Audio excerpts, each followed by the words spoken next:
হাজির করেছেন, আমার জন্য দোয়া করেন আল্লাহ পাক আমাকে ইখলাসের নিয়তে শরীয়তের দৃষ্টিকোণ থেকে সংক্ষিপ্ত আকারে উপযুক্ত আলোচনা করার তৌফিক দান করেন, বলেন আল্লাহুম্মা আমিন। ভাইজান হুজুর দীর্ঘক্ষণ কথা বলছিলেন।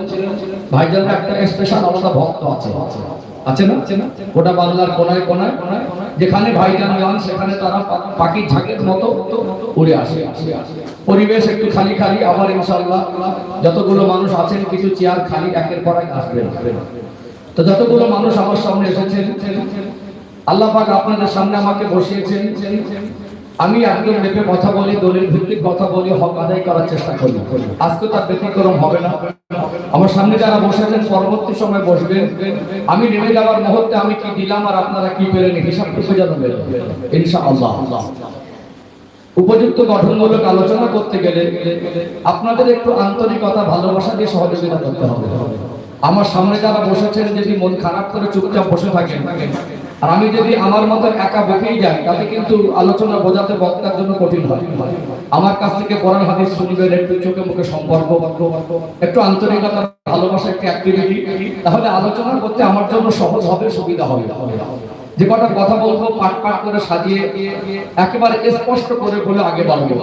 আমার পরে আসবেন যতটুকু আমি শুনেছি আওলাদে রাসূল, আমাদের সকলের মুরব্বী পীরজাদা সৈয়দ আহমদ হোসেন বুখারী বিশ্বায় হুজুর কেবলাকে নিয়ে আসবেন আমার পর। তো যতক্ষণ আমি এসেছি আমার সামনে বসেছেন, আমার মুখ থেকে যতটুকু শরীয়তের কথা শুনতে পারবেন, শোনার সাথে সাথে বোঝার রাখুন। এবং আমরা নিয়ত করি আল্লাহ পাক যেন আমাদের সবাইকে আমাদের জিন্দগিতে বাস্তবায়ন করার তৌফিক দান করেন, বলেন আল্লাহুম্মা আমিন। বাস্তবকে সামনে রেখে গঠনমূলক আলোচনার আশা রেখে কোরআনুল কারীম থেকে ছোট্ট একটি আয়াতে কারিমা তেলাওয়াত করেছি। তার সাথে সাথে নবী পাকের পবিত্র জবানে বর্ণিত অগণিত হাদিস থেকে ছোট্ট একটি হাদিসের টুকরা পেশ করেছি।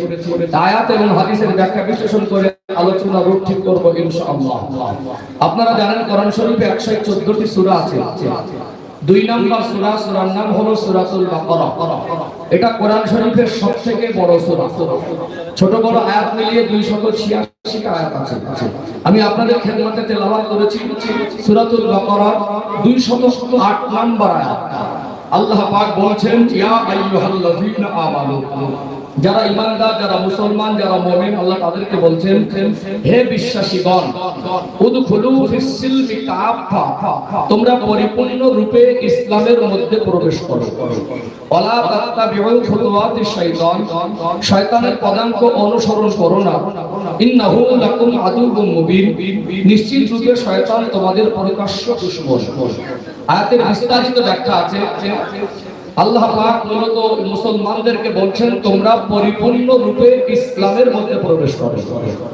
এখন দুটো বিষয় আমাদেরকে জানতে হবে। প্রথমত ইসলামটা কি, এটা আমাদের জানা দরকার আছে না? ইসলাম শব্দটা শুনে শুনে বড় হয়েছে, অনেকে শুনে শুনে বুড়ো হয়ে গেছে। কয়েক হাজার বার আমরা এই ইসলাম শব্দটা শুনেছি, কিন্তু অধিকাংশ মানুষ আজকে ইসলামটাকে ভালো করে বোঝেই না। যে মানুষটা ইসলাম জিনিসটাই ভালো করে বুঝলো না, তার জীবনে ইসলামের আলো বাস্তবায়ন করা কখনো সহজ হতে পারে না। আজকে এই জন্য দেখেছেন আমাদের গাড়ি বাড়ির উন্নতি হচ্ছে, রাস্তাঘাটের উন্নতি করছি, জামা কাপড় আপডেট করছি, আমাদের ঈমান আমলের উন্নতি সেইভাবে হয়নি। তার মানে আমরা ইসলাম জিনিসটা অনেকে বুঝতে পারিনি, অথবা আমাদের সন্তানদেরকে আমরা বাবা হিসাবে ইসলাম জিনিসটা তাদেরকে বোঝাতে পারিনি।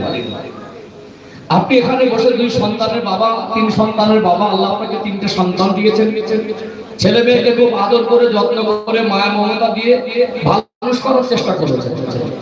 একটা সময় আপনার ছেলে মেয়ে যখন একটু বড় হয়েছে, আপনার কাছে খুব ভালো লাগে, আপনি বলেন আমার ছেলে মেয়ে খুব চালাক, আমার ছেলে মেয়েকে আমি লেখাপড়া শিখিয়েছি। আপনি আপনার ছেলে মেয়েকে লেখাপড়া শেখান, চালাক মনে করেন, আপনি কি ইসলাম জিনিসটা বুঝিয়েছেন? ভাবতে বড় অবাক লাগে। আজকে আমরা মুসলমান হিসাবে ইসলাম জিনিসটা আমরা আমার কওমকে বোঝাতে পারি না। এটা আমাদের জীবনের বড় একটা কষ্টের বিষয়। এজন্য ইসলামটাকে এটা আমাদের জানতে হবে। আর ইসলামের মধ্যে আল্লাহ পাক পরিপূর্ণ প্রবেশ কেন করতে বলেছেন সেটাও জানা দরকার আছে না? এই দুটো বিষয় একটু ক্লিয়ার করে ছোট ছোট করে। ইসলাম হলো মানব জাতির জীবন বিধান। একটা মানুষ জন্ম থেকে নিয়ে মৃত্যু পর্যন্ত তার জীবনটা কিভাবে অতিবাহিত হবে সে কিভাবে জীবনযাপন করবে সেই নিয়ম পদ্ধতি